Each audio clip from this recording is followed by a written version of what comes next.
Let's face it, people love college sports. It's what gets us up on Saturdays during the fall and glue ourselves to a recliner for an entire month for March Madness. We love the excitement, the atmosphere, we love the overall competitiveness, and that's what gets us to spend the big bucks allowing the NCAA and the universities to generate the massive amounts of revenue they do year in and year out.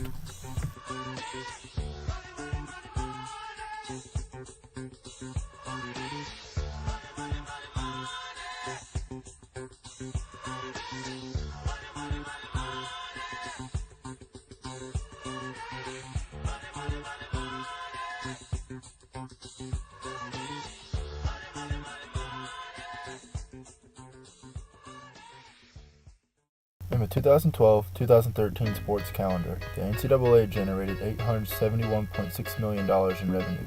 This revenue comes from different entities including contributions, sales and services, the Eligibility Center, investments, championships, and television marketing rights fees. For a smaller scale example, last season the Texas Longhorns football program was the most profitable college team, earning $46.2 million.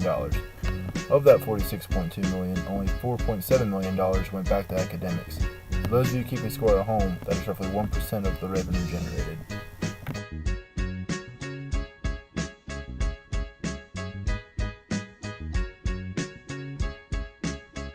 This is where one of the biggest hot-button issues to date comes about. Do these athletes deserve to be paid for their services to the university?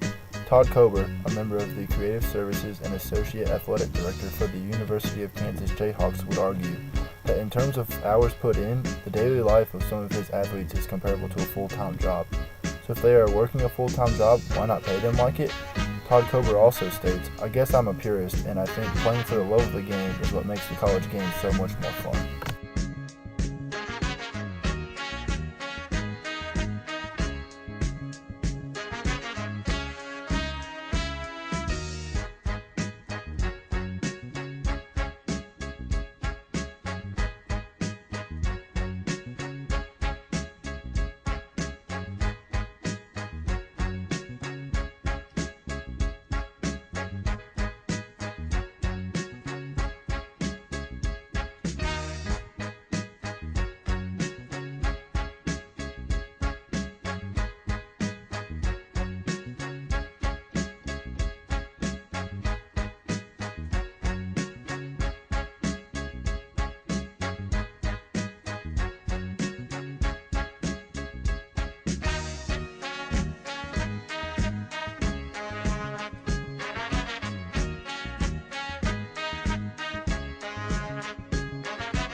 The basis of most arguments of those who believe that athletes should not be paid is that they are already receiving enough advantages through a school, like having $20,000 to $30,000 tuitions paid for, tutors to help them in classes already designed for them to stay eligible, flying across the country and visiting tropical islands for tournaments, and on top of it all, attending some of the most respected schools in the nation, like Duke, North Carolina, Indiana, Alabama, or Ohio State.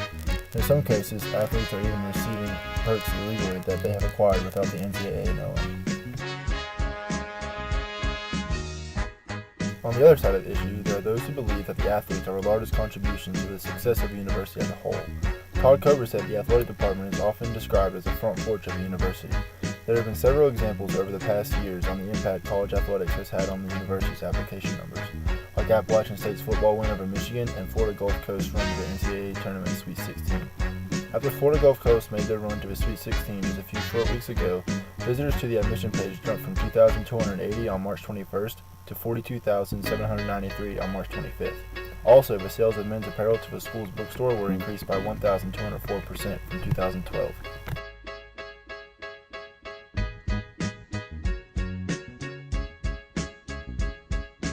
Events like this not only bring money into the university, allowing them to build new athletic and non-athletic facilities, hire better professors, and make the university more well-known to seniors and college applicants across the country, it can also put an otherwise unknown school on the map, like when our Mountaineers beat the Michigan Wolverines in 2007. This new awareness to the university will boost application rates along with revenue from tuition. So do we pay these athletically gifted people, or just leave things the way they are and let the debate continue? After looking at both sides of the argument, I say we should pay the money-making athletes of the basketball and football programs at the university. But let's not stop there. I have a plan as to how to do this. I say the NCAA takes after the NFL and the NBA and applies some of the same principles that have given them success over the years. Give college basketball and football programs a salary cap and allow them to pay their players on a performance-based salary. Basketball's salary cap would be lower than football's, of course, due to the fact that the rosters are significantly smaller, but still allow the teams to allocate the money as they see fit. This would promote competition within the team, and competition makes individuals perform at their highest level. The better you play, the more you get paid. That's that simple. Because let's be honest, if the school has a rotten athletic program, the school is not going to prosper. Campus will be boring, arenas and stadiums will be empty. But if a program is successful, students are excited and filled with school spirit, making college sports what it is today.